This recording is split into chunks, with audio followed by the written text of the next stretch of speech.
Hello class 6, welcome to Zenith Guru fundamental. मैं हूं निकी पंडित and हम यहाँ पे कर रहे हैं डाइवर्सिटी इन लिविंग वर्ल्ड का this chapter and we are on lecture number 4। So इससे पहले के 3 लेक्चर में हमने काफ़ी सारी चीज़ें डिस्कस की, जहाँ पे हमने टाइप्स ऑफ प्लांट्स के बारे में पढ़ा, ठीक है, एंड किस किस टाइप से हम प्लांट्स को कैटेगराइज कर सकते हैं, किस टाइप से हम एनिमल को कैटेगराइज कर सकते हैं, ये चीज़ें हमने यहाँ पे पढ़ी। साथ ही साथ हमने और क्या क्या चीज़ें पढ़ी, हमने टाइप्स ऑफ प्लांट्स देखा, ठीक है, जिसमें हमने ट्रीज़ के बारे में पढ़ा, शॉप्स के बारे में पढ़ा, हर्ब्स के बारे में पढ़ा, है ना। ये सारी की सारी चीज़ें अब तक हम पढ़कर आ चुके हैं। क्या इतनी चीज़ें क्लियर हैं? इसके बाद हमने लास्ट लेक्चर में, यानी कि इससे पहले वाला जो लेक्चर हुआ था बेटा, उसमें हमने क्या क्या चीज़ें कवर की थी बेटा, फटाफट से बता दो। उसमें हमने टाइप्स ऑफ लीफ वेनेशन के बारे में बात की थी, पहली चीज़। सेकेंड चीज़, वहाँ पे हमने रूट्स के बारे में बात की थी कि कितने टाइप के रूट्स होते हैं, what is the relation between the roots and the venation, है ना। आज की क्लास में हम सीड्स के बारे में बात करेंगे कि कितने टाइप के सीड्स होते हैं and seeds, roots and venation में क्या रिलेशनशिप है, इसके बारे में भी हम जानेंगे। Okay, so activity 2.8, let us compare. Soak some chickpea यानी कि चना जिसको कहते हैं, and made seeds in water for 2 or 3 days, ठीक है। तो ये जो चना है, ये जो मेज है ना, इनके सीड्स को आपको क्या करना है, सोक करके 2 से 3 दिन तक के लिए रख देना है, ठीक है।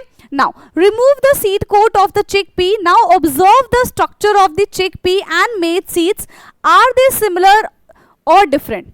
तो देखो दोनों के दोनों हमको ऑफ कोर्स डिफरेंट ही नजर आएंगे, है ना। दोनों के दोनों बेटा कैसे नजर आएंगे, दोनों के दोनों हमको यहाँ पे डिफरेंट ही नजर आएंगे, ठीक है। सो दिस इज, देखो चिकपी का आपको इस तरीके से सीड नजर आएगा, ऐसे 2 पार्ट में बटा हुआ, जबकि अगर हम मेज के बारे में बात करें तो मेज आपको कुछ इस तरीके का दिखाई देगा, ठीक है। तो जो 2 कोट जहाँ पे प्रेजेंट होते हैं दैट इज कॉल्ड डाइकॉट, और जहाँ पे एक ही कॉट प्रेजेंट होता है इसको हम कहते हैं मोनोकॉट। तो यहाँ पे हमने 2 टाइप के सीड्स के बारे में भी बात कर ली, है ना, मोनोकॉट एंड डाइकॉट। क्लियर है बेटा? चलिए, नाउ इतना क्लियर है ना, रुको थोड़ा सा, आई थिंक और जूम होना चाहिए ताकि आपको और अच्छे से दिखे। चलिए, बेटर है।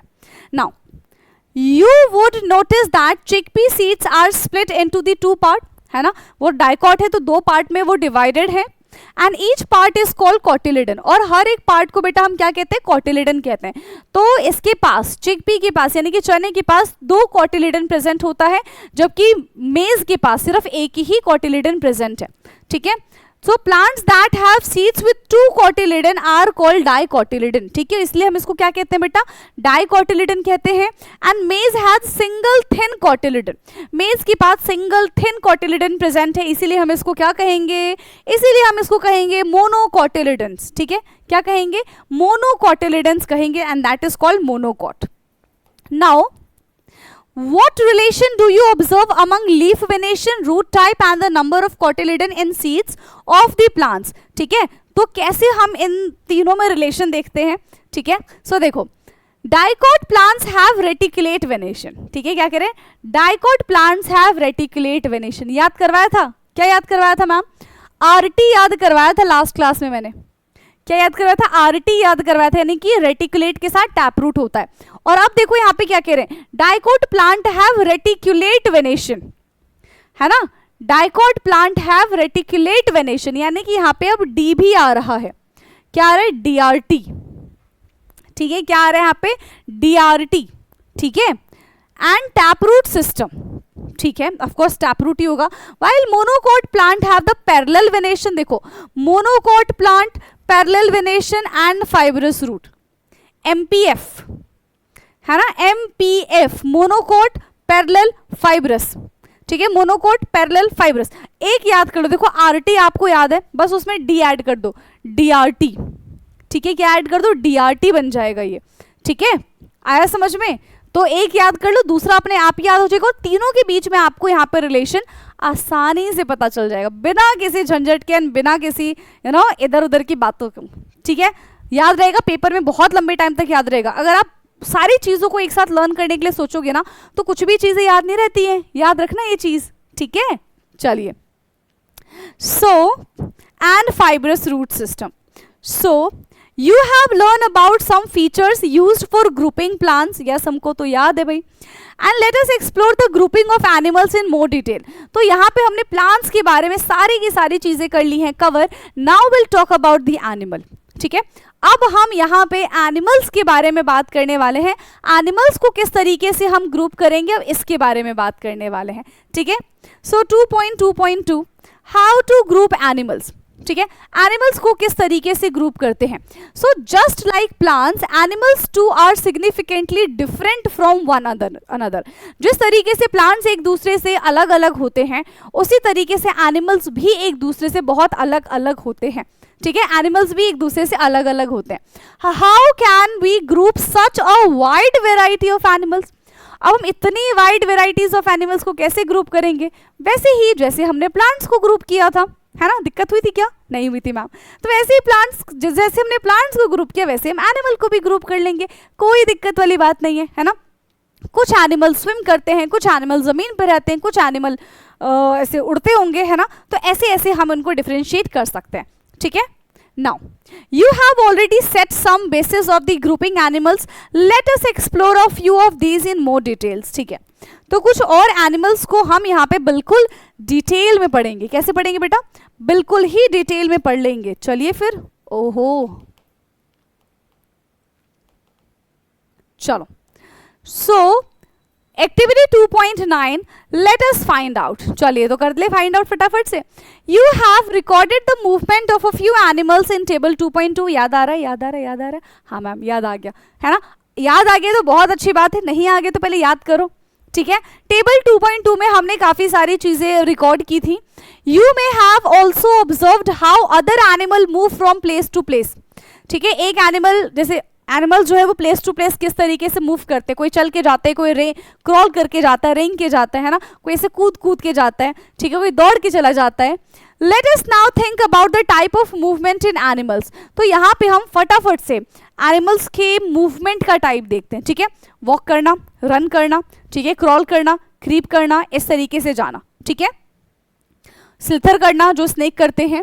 और number of animals are shown in figure 2.7. You can add more animals that you may have observe and create a poster on the varieties of animals which body part are used by the animals in the poster you created and those in figure 2.7 for movement, ठीक है।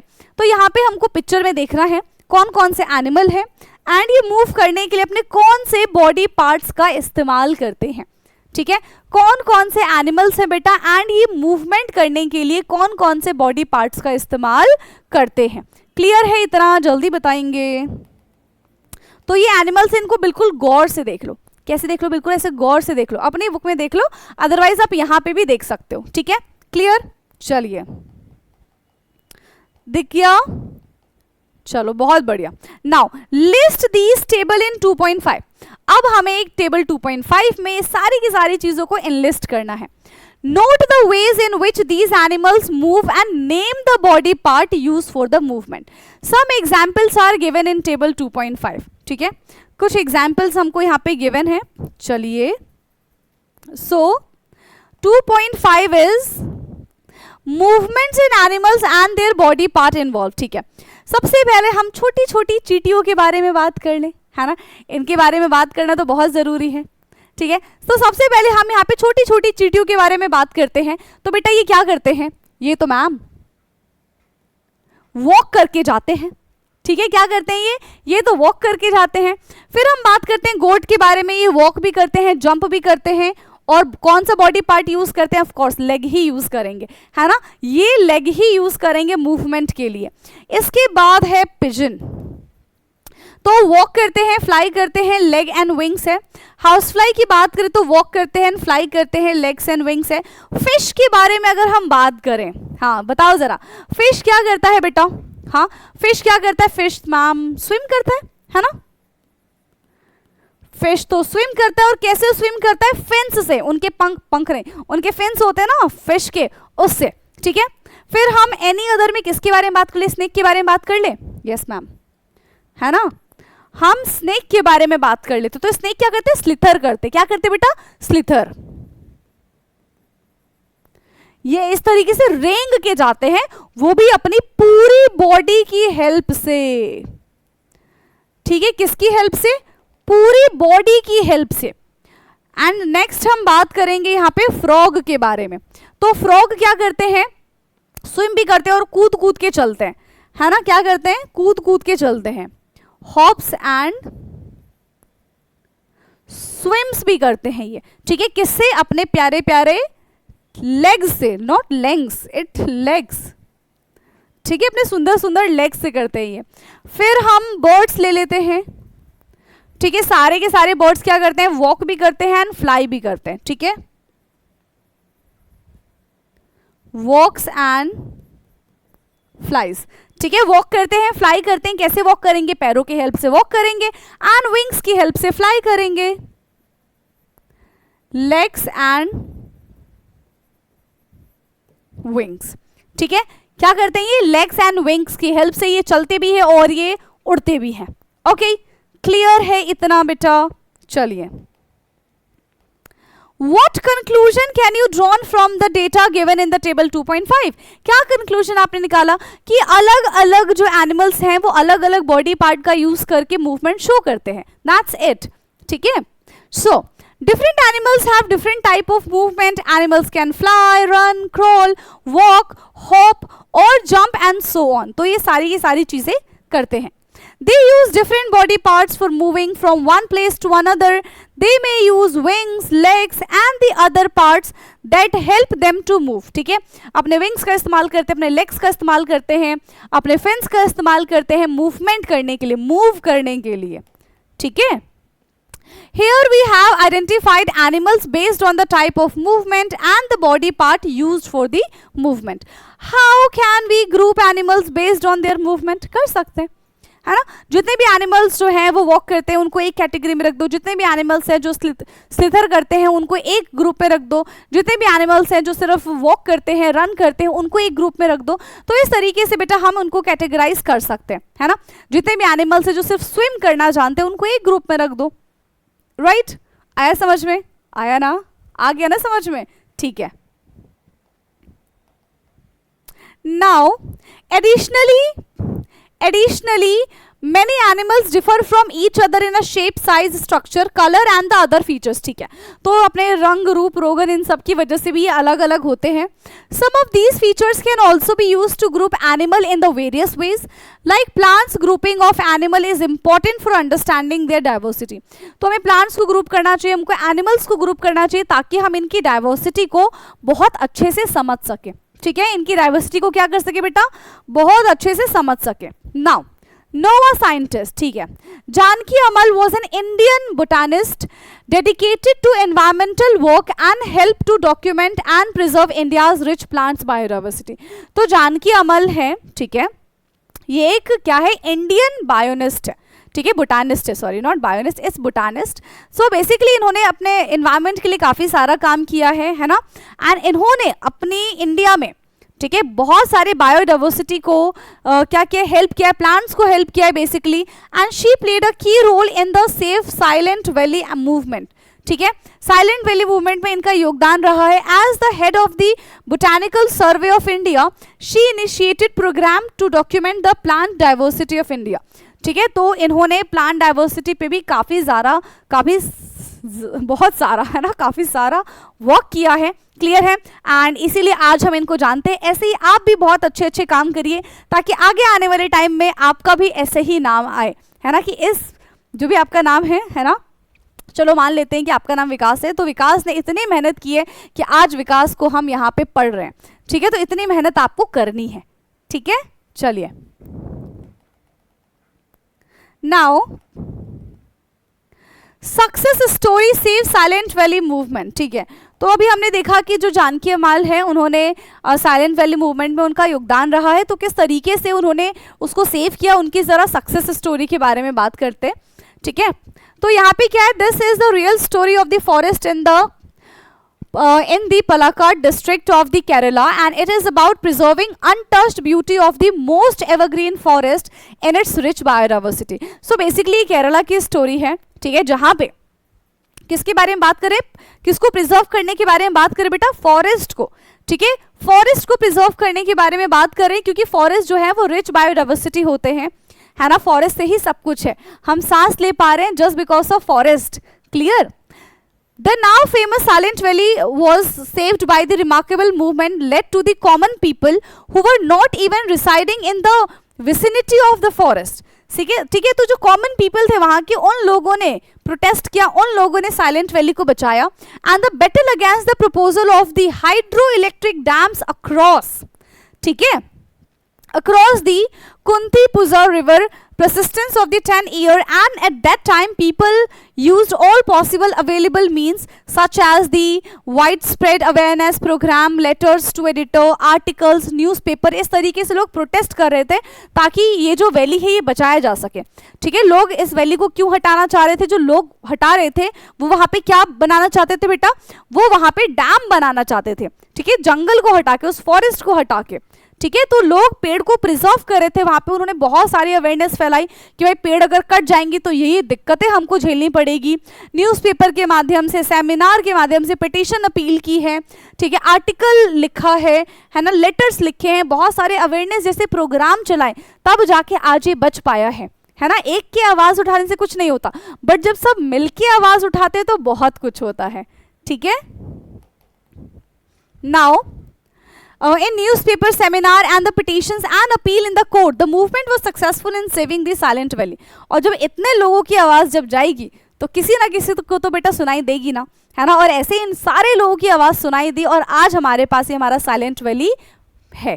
ठीक है, now 2.3 plants and animals differ in their surrounding. चलिए, plants and animals differ in their surrounding. So you might have observed during the nature walk तो याद है ना. हाँ, तो nature walk different animals live in different surroundings. अलग अलग animal जो हैं वो अलग अलग सराउंडिंग्स में रहते हैं, ये तो हमको पहले से पता है. ठीक है, you have also recorded movement of the animal in table 2.5. Does the movement of these animal depend upon their surrounding?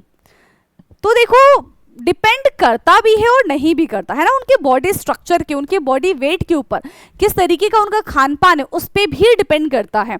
ठीक है, let us consider fishes and goat as an example. Fish live in water, हाँ, तो वो उस हिसाब से उसने उस चीज को अडेप्ट कर लिया एंड दे स्टार्ट स्विम्स. ठीक है, they have streamline bodies and fins for the movement, तो अपने बॉडी स्ट्रक्चर की वजह से ही वो मूव कर पा रहे हैं. ठीक है, goats live in grassy area and move with the help of the legs.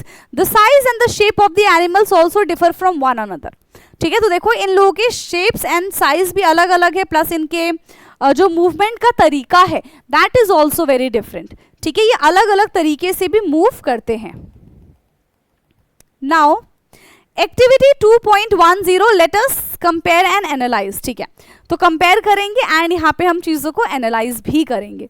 So look at the table 2.6, recreate a similar table on the black board. ठीक है, list the name of the plants and animals you or your classmate have observed in the region given in the table or already know about. A few examples are given, you can add more. ठीक है, कुछ examples बेटा हमको यहाँ पे दिए गए हैं एंड कुछ एग्जाम्पल्स हमको यहाँ पे ऐड करना है. जैसे कि इन डेजर्ट, ठीक है, कैमल है, कहाँ पे रहते हैं? माउंटेन्स में, deodar tree. In the ocean, ठीक है, फिश है, फॉरेस्ट में लायन है. Any other region, yes, any other region, हमारे घर के आसपास की बात कर लो, है ना, तो हम डॉग ले लेते हैं जो कि हर रीजन में प्रेजेंट होता है. ठीक है, डेजर्ट में और क्या रहते हैं? यस, डेजर्ट की अगर हम बात करें, प्लांट्स एंड एनिमल्स दोनों कह रहे हैं ना.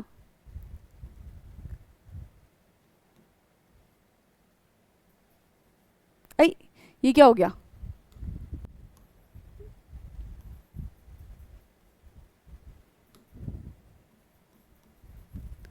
ठीक है, कैक्टस, बीच में एक गायब हो गया, अभी आ जाएगा थोड़ी देर में.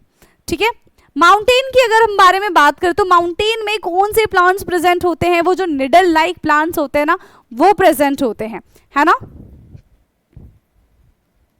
लो, नहीं आएगा क्या?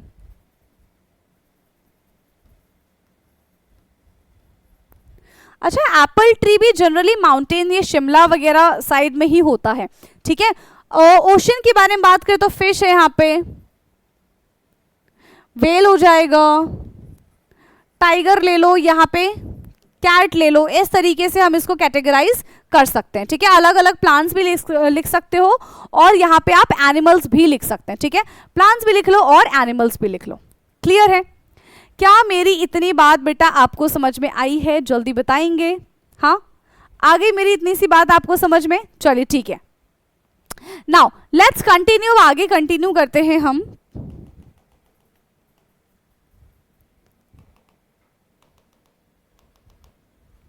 So what are your observations regarding plants and animals found in the various region?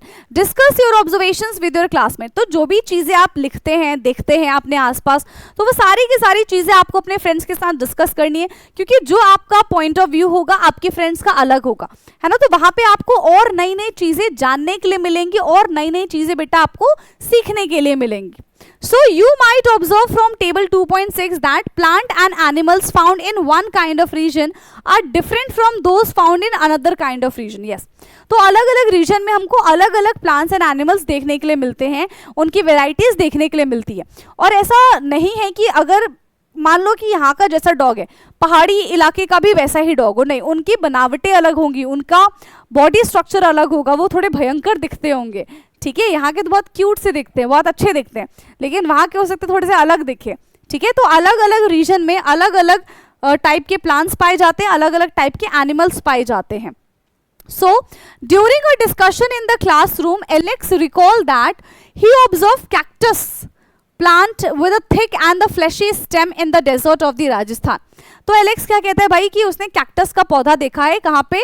Rajasthan में, और राजस्थान बोलो, डेजर्ट एरिया बोलो, वहां पे। And Maya shares that she saw deodar tree in the Himalayas, है ना। हिमाचल प्रदेश गई थी, ठीक है। कौन हिमाचल प्रदेश गई थी बेटा? माया जो है वो हिमाचल प्रदेश गई थी, एंड वहां पे माया ने डिओडर का प्लांट देखा, है ना, ठंडी जगह पे। तो इस तरीके से लोग अलग अलग जगह पे गए थे और वो अपने व्यूज को एक दूसरे के साथ शेयर कर रहे हैं।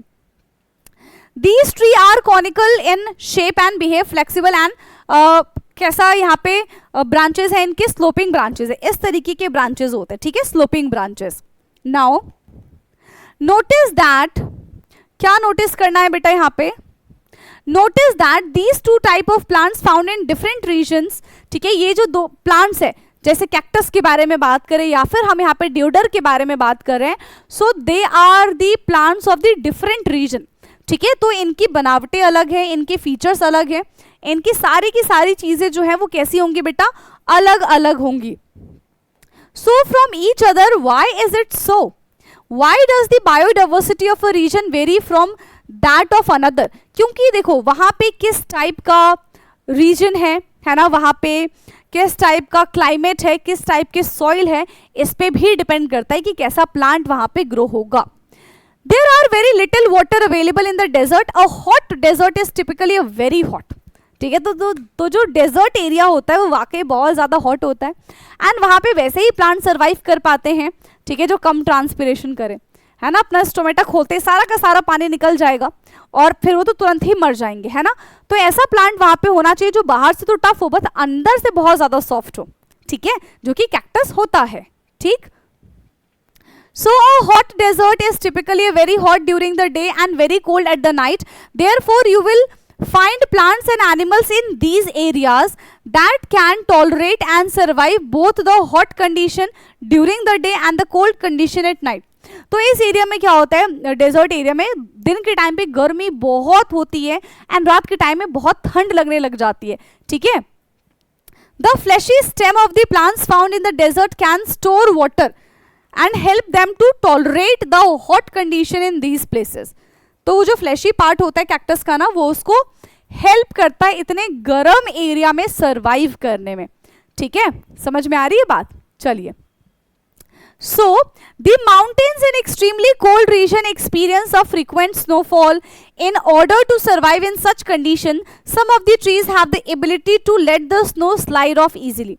तो अब हम चलते हैं हिमाचल की वादियों में, ठीक है। तो वहाँ पे क्या होता है, वहाँ पे तो बर्फ पड़ती है ना, बर्फ पड़ती है तो प्लांट्स के ऊपर जब बर्फ पड़ेगी तो प्लांट्स कुछ टाइम के बाद खराब होना शुरू हो जाएंगे, है ना। तो उनका अपने आप स्ट्रक्चर इस तरीके से स्लोप का स्ट्रक्चर होता है कि बर्फ आएंगे तो वो सारे के सारे साइड साइड से होके गिर जाएंगे, है ना। तो वो प्लांट्स जो है वो इजिली खराब नहीं होंगे, ठीक है, conical shape and the sloping branches of the deodar trees enable them to do so easily. तो जिन तरीके का इनका शेप है ना, वो प्लांट्स को इजीली हेल्प करते हैं कि भाई उससे जो भी पानी है, बर्फ है, जो भी है, वो सारा का सारा नीचे गिर जाएगा। You must have understood by now that the biodiversity varies from region to region. Of course, अलग अलग एरिया का अलग अलग बायोडाइवर्सिटी है, डिपेंड करता है टेम्परेचर पे, क्लाइमेट पे, सॉइल पे, ठीक है, इन सारी चीज़ों पे। Because of the diverse condition, look at the image of the camel from the hot desert of the Rajasthan and a camel from a cold desert of the Ladakh. Yes, दोनों का structure अलग अलग है दोनों camel, but दोनों का structure अलग अलग होगा। What are the difference you observe between them? What advantages do these differences provide to these camels? Let's see. देखो, देख रहे हो? देखो क्या डिफरेंसेस हैं। जो डेजर्ट एरिया के कैमल हैं उनकी टांगे थोड़ी बड़ी हैं, ठीक है, लेकिन जो यहाँ पे ठंडे कोल्ड क्लाइमेट के जो कैमल हैं उनकी टांगे थोड़ी छोटी है। यहाँ पे इनकी स्किन इतनी ज़्यादा मोटी नहीं है, क्यों? क्योंकि इनको बचना नहीं है। लेकिन यहाँ पे देखो इनकी स्किन बहुत ज़्यादा थिक है। क्यों थिक है बेटा? क्योंकि उनको बहुत ठंड में सरवाइव करना है, तो ये जो फर होते हैं, इनकी जो स्किन होती है, ये उनको ठंड से बचाती है, ठीक है। प्लस इनके पैर देखो, ठीक है, यहाँ पे इसके पैर देखो और यहाँ पे इसके पैर देखो, तो किस टाइप की एरिया में सरवाइव करना है। ये ऑलमोस्ट देखो बर्फ है चाहे रेत है ना, किस टाइप की एरिया में सरवाइव करना है उस हिसाब से इनके पैर है। तो समझ में आया क्या डिफरेंस है इनमें, right? So the camel of a hot desert has a long leg with the wide hooves. Alex shared that his grandmother told him that long leg and wide hoops help these camels to walk on sandy desert without sinking in the sand. तो जो Alex की दादी जी हैं, ठीक है, Alex की दादी जी Alex को क्या बताती हैं? वेट, यस, एलेक्स की दादी जो है बेटा, एलेक्स को क्या बताती है कि जो कैमल्स के लेग हैं, ठीक है, जो कैमल्स के लेग हैं वो थोड़े से वाइड होते हैं। क्यों? क्योंकि उनको जिस एरिया में जाना होता है, जैसे डेजर्ट एरिया में, अगर उनके पैर बहुत ज़्यादा छोटे छोटे से होंगे, एरिया कम होगा, तो वो ऐसे डूब जाएंगे, उनके पैर अंदर चले जाएंगे, है ना, और वो आसानी से नहीं चल पाएंगे, ठीक है। तो इस वजह से उनके पैर की बनावटें ऐसी होती हैं, ठीक है। On the other hand, the height and the leg of the camels of a cold desert are comparatively, ठीक है, comparatively shorter than those found in the hot desert. These short legs allow them to walk easily in the mountain region. और जो cold climate के camels होते हैं उनके जो hoofs होते हैं वो थोड़े छोटे छोटे होते हैं, ताकि वो आराम से कोल्ड एरिया में, कोल्ड रीजन में आराम से वॉक कर पाए, ठीक है। तो ये इनके बॉडी डिफरेंसेस हैं। Now in desert food is not available easily. Hump देखा है ना अभी, हम्प, ठीक है, और एक मिथ भी अभी बताऊंगी आपको, ठीक है। अच्छा, पहले मिथ के बारे में बात करते हैं। आप सभी को लगता है कि वो जो हम्प होता है कैमल का, उसमें हम वो क्या करता है, कैमल पानी को स्टोर करता है ना, लेकिन ये सही बात नहीं है। कैमल जो है बेटा उसमें अपना खाना स्टोर करता है। क्या स्टोर करता है? खाना स्टोर करता है। So in desert the food is not available easily. Camel store food in their humps. Camel found in the hot desert have one hump each and that help them to survive during the scarcity of the food. जब खाने की कमी हो जाती है तो वो अपने हम्प से खाना निकाल के खाते हैं, ठीक है, पानी नहीं रखते हैं। बहुत बच्चों को ऐसा लगता है कि जो कैमल है अपने हम्प में पानी रखता है। नहीं बेटा, कैमल जो है वो अपने हम्प में खाना रखता है। क्या रखता है? खाना रखता है। Camel found in the cold desert have 2 humps each, ठीक है, कोल्ड डेजर्ट वाले में 2-2 हम्प्स होते हैं। In these 2 humps shrink in late winters because there is no much food available in the cold desert and they have to use food stored in their humps during that time, ठीक है। तो उनके पास 2-2 humps present होते हैं जिनमें खाना present होता है, ठीक है, क्योंकि जब बहुत ज़्यादा विंटर होती है तब उनको कहीं पे खाना नहीं मिलता, तो वहीं से खाना अपना यूज़ करते हैं, ठीक है। Moreover, they grow long hair from head to neck which help them to survive in a cold winter of Ladakh. ये तो मैंने आपको ऑलरेडी बता दिया था कि उनका स्किन का इस तरीके का टेक्सचर क्यों है, उनकी जो स्किन है वो इतनी ज़्यादा थिक क्यों है, फर क्यों है, क्यों? क्योंकि उनको बहुत ज़्यादा कोल्ड कंडीशन में, कोल्ड क्लाइमेट में सर्वाइव करना है, इस वजह से। What other features can help camel to survive in the desert?